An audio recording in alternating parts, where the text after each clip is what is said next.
स्वागत है दोस्तों एक बार फिर से हमारे YouTube चैनल पर। दोस्तों आज हम कक्षा 9वीं विज्ञान में अध्याय 2 है हमारे पास। अध्याय 2 का नाम है क्या हमारे आसपास के पदार्थ शुद्ध हैं।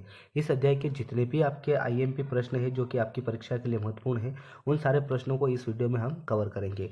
तो दोस्तों अगर आपने अभी तक हमारे चैनल को सब्सक्राइब नहीं किया है तो आप चैनल को सब्सक्राइब कर लीजिएगा ताकि ऐसे नए नए वीडियो आप तक हमेशा पहुँचते रहे। तो चलिए दोस्तों हम शुरुआत करते हैं हमारे वीडियो की। हमें यहाँ पर अति लघु उत्तरीय प्रश्न में देखिए पहला प्रश्न दे रखा है आसवन विधि क्या है। हमें बताना है कि आसवन विधि क्या होती है। तो इसका उत्तर होगा दोस्तों आसवन विधि द्वारा मुख्यतः द्रवों के मिश्रण को पृथक किया जाता है। द्रव के अंदर जो मिश्रण होते हैं, जो द्रव के अंदर मिला हुए होते हैं, उस मिलावटों को हम इस विधि द्वारा अलग करते हैं। जब दो द्रवों के क्वथनांकों में अंतरक अधिक होता है तो उनके मिश्रण को इस विधि से पृथक किया जाता है। यह पृथक्करण की भौतिक विधि है। उसके बाद देखिए प्रश्न नंबर दूसरा हमें दिया हुआ है क्रोमेटोग्राफी विधि क्या है ना। हमें बताना है कि क्रोमेटोग्राफी विधि क्या है। तो इसका उत्तर होगा क्रोमेटोग्राफी दो विलेय ठोसों जो अत्यंत कम मात्रा में विलयन में उपस्थित होते हैं, है ना। दो विलेय ठोस जो कि बहुत ही कम मात्रा में विलयन के अंदर होते हैं, उन्हें हम इस विधि के द्वारा अलग करते हैं, है ना। पृथक्करण की ये एक तकनीक विधि है। इसका अनुप्रयोग में हमारा पहला हो जाएगा डाई में रंगों को पृथक करने में, और दूसरा हो जाएगा प्राकृतिक रंगों से पिगमेंट को पृथक करने में। उसके बाद प्रश्न नंबर तीसरा हमें यहाँ पर दिया हुआ है प्रभाजी आसवन कैसे करते हैं। हमें बताना है कि प्रभाजी आसवन विधि जो है वो क्या है और इसका हम कहाँ पर प्रयोग करते हैं, और हमें उसका उदाहरण बता देना है।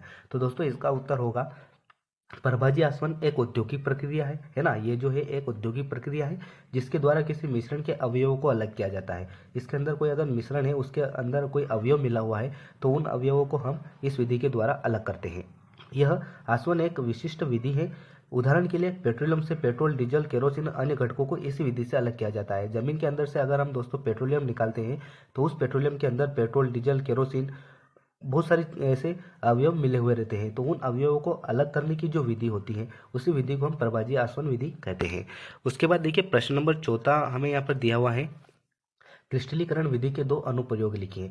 तो हमें इसका उत्तर बता देना है। देखिए समुद्र जल द्वारा प्राप्त नमक को शुद्ध करने में, है ना। समुद्र से अगर हम जो नमक निकालते हैं पानी के द्वारा, समुद्र के अंदर खारा पानी होता है और उसी से नमक बनता है, तो उस नमक को शुद्ध करने में हम क्रिस्टलीकरण विधि का प्रयोग करते हैं। उसके बाद अशुद्ध नमूने से फिटकरी को अलग करने में, मिश्री बनाने में और चाशनी में से शक्कर अलग करने में, इन सारी चीज़ों में हम क्रिस्टलीकरण विधि का प्रयोग करते हैं। तो दोस्तों आज हम सिर्फ इस वीडियो में आपके लिए जो महत्वपूर्ण है ये 4 प्रश्न, इन 4 प्रश्नों को हम कवर करेंगे।